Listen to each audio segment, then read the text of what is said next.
Today, the term hobo is usually used in a derogatory manner, but that was not always the case. And during the period between the American Civil War and the end of the Great Depression, hobos were a particular and important group of migrant workers that crisscrossed the country on freight trains, often cooking outdoors. And their most famous recipe was something called mulligan stew, which I am recreating today using a recipe from the Great Depression. So thank you to Squarespace for sponsoring this video as we make a meal for the hard times. This time on Tasting History.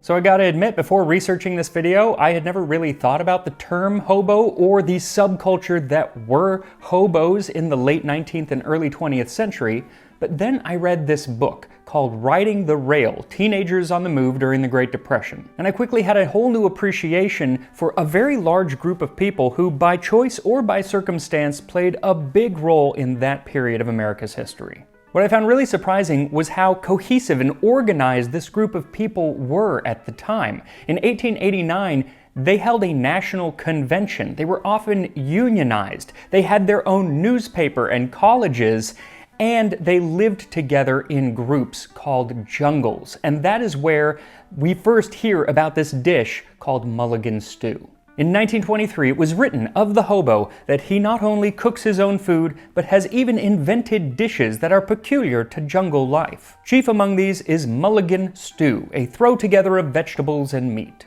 And a book of hobo songs written in 1930 claims that mulligan is the hobo's one contribution to American victualry. Its ingredients are seldom the same. Any and all vegetables and meats that come to hand go into its making. The hobo regards it as his national dish, and many a dead one retains a liking for it that amounts to affection. A dead one actually just meant someone who had had too much to drink. So this stew is very simple. It's basically just a beef or even just a meat and vegetable stew of any kind that was usually made in a tin pot or a can over an open fire. But the issue is that very often these people would be on the move, and so they didn't have a lot of access to fresh meat and fresh vegetables. And so it was often made with things that you could carry around with you for days or even weeks at a time.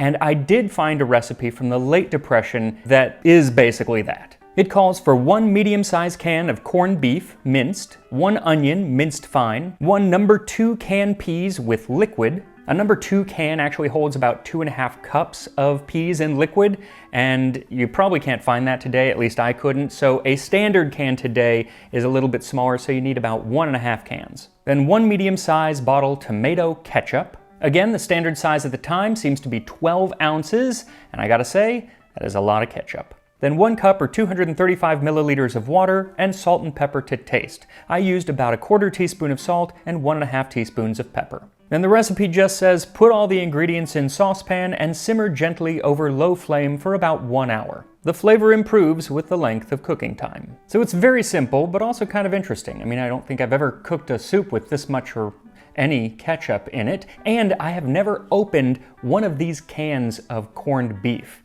But it's kind of fun. Comes with this little key that you just stick into the bottom and you twist around the edge and it just opens up. What's not fun is the smell and look of the corned beef inside. It smells a bit like cat food, and frankly it kind of looks like it as well. So let us hope that the cooking process is transformative. So to cook this mulligan stew, all you do is add the water and the peas with the liquid to a pot and bring it to a simmer. Then while it heats, mince the corned beef really fine and then add that to the pot along with the onion and the ketchup. Stir that in and then add in the salt and the pepper. And you can add more salt and pepper later on to taste, but I'll tell you there is a lot of salt in pretty much all of the other ingredients, so you might not really need to add any at all. Once you've added everything, lower the heat to its lowest setting and set the lid on. You want to have this at a very, very low setting because you don't want it to boil over. You just want it low enough that it's bubbling when you lift the lid. And you can give it a stir every so often, but really you just leave it be for an hour or even more. It does say that the flavor improves the longer that it cooks. And that's going to be plenty of time for me to ask you to like this video, subscribe. It really does help out the channel a lot, and it'll keep me around so I can tell you a little bit more about the history of mulligan stew, a stew that comes from a very interesting group of people. So like I said at the start, the word hobo is often used in a derogatory manner today to refer to anyone who is homeless. But it's not always been that case. It was used in a derogatory way by some, but many used it not like that at all, and it really just applied to a subset of those people. H.L. Mencken, the wonderful writer, actually wrote down a definition that can explain it a lot better than I can. He wrote, "Tramps and hobos are commonly lumped together, but in their own sight they are sharply differentiated. A hobo, or beau, is simply a migratory laborer. He may take some longish holidays, but soon or late he returns to work. A tramp never works if it can be avoided. He simply travels." This group of men, and it was mostly men at least at the start, first emerged in large numbers following the American Civil War. Many discharged veterans made their way home on freight trains, and for one reason or another, many had PTSD, but some also wrote that they had gotten used to the itinerant life of being in the Army. Many chose not to return home, and instead, they traveled the country looking for work. What's interesting is that while the lifestyle took off here in the US following the Civil War, it was not just a United States phenomenon. There was hobo culture happening in the UK, in France, in Canada, basically anywhere where there were a lot of freight trains. And it was mostly because of those freight trains that this was a very dangerous lifestyle.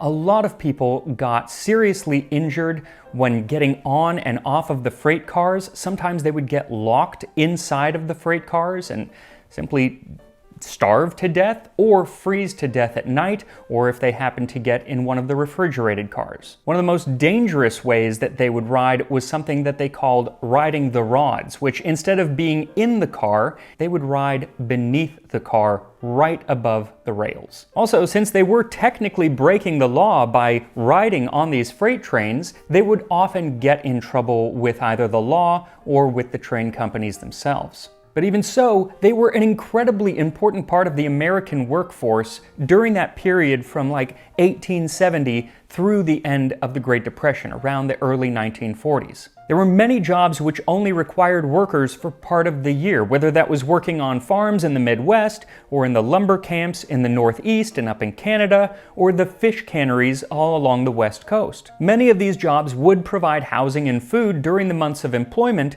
but then typically during the winter, the work would dry up and the hobos would have to travel back to the cities where they would set up these shanty towns that they called jungles.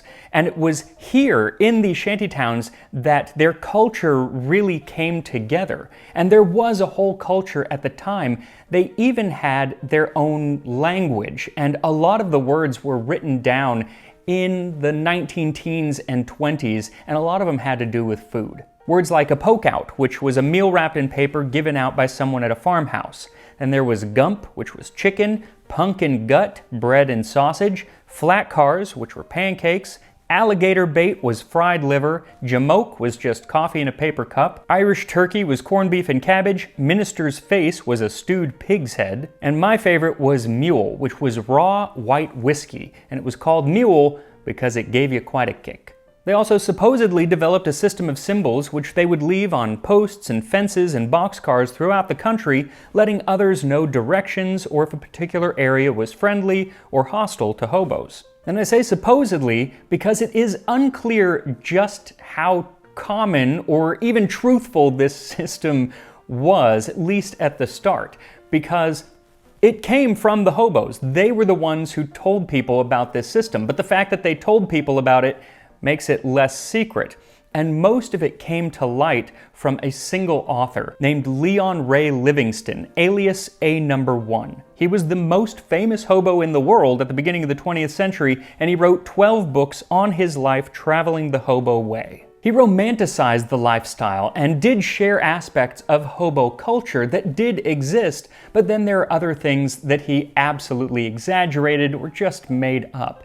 He was all about romanticizing the lifestyle and creating a mystique around being a hobo, and the hobos at the time leaned into this mystique. And this romantic version of hobo culture actually led a lot of young men to want to live this lifestyle even when circumstances didn't necessarily dictate that they needed to. And so there were approximately 700,000 hobos going throughout the United States by 1911. And with that many people, the hobo culture became more and more organized, largely due to the work of James Eads Howe, who was often known as the millionaire hobo. And it wasn't just a moniker, he was actually a millionaire. He was the heir to a vast fortune from a St. Louis family who just decided to live life as a hobo. And after some years living the life, he spent much of his time trying to figure out ways to uplift that community. He founded the International Brotherhood Welfare Association, which was a union for migrant workers, and they published a newspaper called Hobo News, which included poems and comics and articles about how to live life as a hobo, as well as news about seasonal employment and organizing unions. They also organized hobo colleges, which ran in several different cities during the winter months of unemployment. The most successful was in Chicago, and that college not only provided food and lodging, but also classes. Hobos could take classes in public speaking and law, social sciences, and even philosophy and literature. As Howe himself wrote in 1907, the object of the Welfare Brotherhood is twofold. I want to make the hobos not only better citizens, but better hobos. And I want the public to appreciate what the beat is, what his rights are, and how he should be looked upon. Now, by the mid-20s, the economy was booming, and this led to less people joining the hobo lifestyle, but there was going to be one more major upswell in the number of people living the lifestyle, and that came with the Great Depression. By the end of 1930, as more and more people were losing their jobs, hobo jungles around the country began to fill with newcomers, and one of the largest was near Grant Park in Chicago. And as it grew in size, it was dubbed Hooverville, a nod to President Herbert Hoover, who many blamed for the lack of action in those early days of the Great Depression. Other shantytowns around the country, whether started as hobo jungles or simply as groups of people who had newly become homeless, would take on this term of Hooverville. But when it came to hobos specifically, this period really saw a huge swell in their numbers and with people from all walks of life.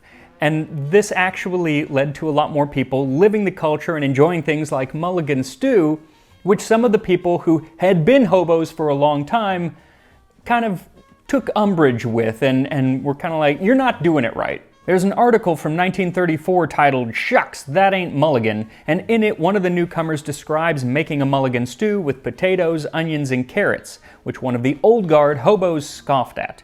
"Carrots, great shades of Epicurus, what verbal crimes are committed in the name of good eating? Who ever heard of carrots in a mulligan stew? Carrots have no more place in a self-respecting mulligan stew than has Worcester sauce in a steaming cup of coffee. Any person or any newspaper that would put carrots in a mulligan stew would pour yellow mustard over a sugar-baked ham." But as much as the old-timers might want to protect their mulligan stew, there was no stopping this new boom of hobos entering their culture during the Great Depression. But it wasn't just now hobos making mulligan, it was everybody. With the romanticization of hobo culture through things like the writings of Leon Ray Livingston and the popularity of the Charlie Chaplin character, the Tramp, even those who were not living the life began to adopt aspects of the culture, including the making of mulligan stew. It's in the 30s that you start seeing a lot of mulligan stew recipes cropping up in cookbooks and in newspapers. Though these recipes were usually made with fresh beef and fresh vegetables, basically a nice beef stew. It was even eaten by some of the wealthiest citizens of New York City in 1933. The New York Daily News announced that there were 400 to sample breadline slum, just in case. Mulligan stew with rice, bread and butter, apple sauce and donuts, coffee. This 25-cent table-d'hôte menu will be spread before the guests of Mrs. Cornelius Vanderbilt, to the Grand Duchess Marie and other members of the caviar crowd at a large and ritzy dinner party next Monday evening. And the guests can like it or lump it, because there aren't going to be any changes or additions to this menu. The dinner party promises to be one of the largest and swankiest of the year, with hundreds of our best people seated at bare wooden tables, served by Boy Scouts, and plumb fascinated by mulligan stew, known in quaint and unsparing military parlance as slum. And with that, many others who were far, far from living the hobo lifestyle jumped on the bandwagon and emulated some aspects of their culture. They would host these parties called depression parties or hobo parties or hard time socials, where they would dress up as hobos or tramps and then make food using very cheap ingredients. One depression party from 1934 announced that second and third prizes were given to those whose clothes best represented hard times. And in 1937, the Roseville Press announced that Townsend Club to hold Hard Times Pie Social. Those attending are asked to wear their old clothes. Persons who come dressed up will be fined 10 cents. When you look in the newspapers from the time, the parties were really common. Everyone was having them, and I just think that's kind of odd. It's like outside, in the real world, during this time, so many people were losing their houses and their possessions and having trouble finding work, and then here's another group of society who's like, let's dress up as these people, and it was just a form of entertainment. As for the real hobos, those many young men who had taken to the road when they couldn't find work quickly realized that the romantic fantasy sold to them in movies like the 1933 film Wild Boys of the Road was not all it was cracked up to be. Finding food was often the most difficult part of this lifestyle, and a lot of the first-hand accounts in the book Riding the Rails, it talks about people just trying to find food and how they would have to do it. Sometimes it was begging, sometimes it was stealing, or in one case of one guy, he figured out a way to make a meal by going to a diner or a cafe even when he couldn't afford to buy anything. Almost all cafes brought you a glass of water. The tables had ketchup and crackers. I'd drink some water, pour ketchup in the glass, and mix in the crackers. It helped when it was your only meal of the day. But perhaps Kingsley Davis, who was a sociologist studying this group in the 1930s, put it best when he talked about this new crop of hobos. He said, 500,000 American boys set out to look for the pot of gold at the end of the rainbow.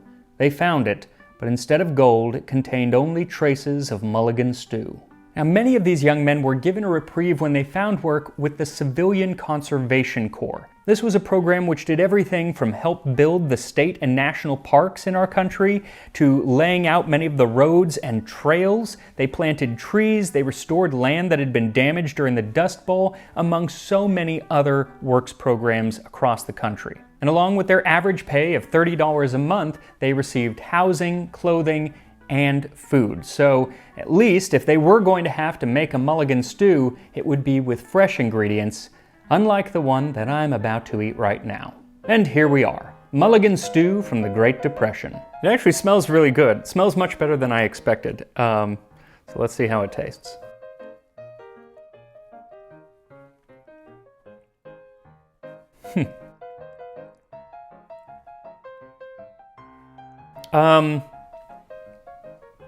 I don't know how I feel about this.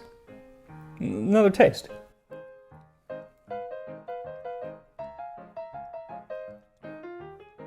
So overall, the flavor is really nice. It's this may be the only time I've ever said this in my life.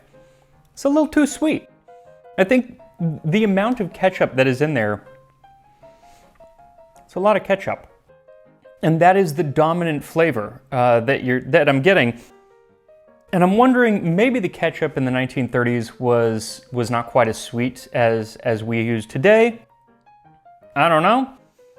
It's a little sweet, but the flavor is very nice. So I think if you backed off the ketchup and added maybe just some more canned vegetables or something, that'd actually be pretty nice. And it's hearty. The meat, the corned beef, has just disintegrated into just like little crumbles. But so you're getting that texture, but you're not really getting a lot of flavor from it. But it's not bad. No longer has the cat food flavor, smell, which is A-okay. You know, if you're really hungry and you're out on the road, this would be a good meal. So as always, I will put this recipe up on the Tasting History website, tastinghistory.com, which I built with help from today's sponsor, Squarespace. Squarespace is an all-in-one website platform for entrepreneurs or really anyone who wants a website that can help you stand out and succeed online. They make building a website so easy with their design tools that allow you to fully customize the website to your needs, and the tools are intuitive drag and drop so you don't have to be an expert to use them. They also help sell products with their online stores so you can sell physical products or digital products or even time, like if you're selling appointments or in-person sessions. And Squarespace helps you stay connected with your customers, or in my case, you all, with their email campaign tools, which I use to send out my monthly newsletter. So go to squarespace.com for a free trial today, and when you're ready to launch, go to squarespace.com/tastinghistory and you'll get 10% off of your first purchase of a website or domain. And I will see you next time on Tasting History.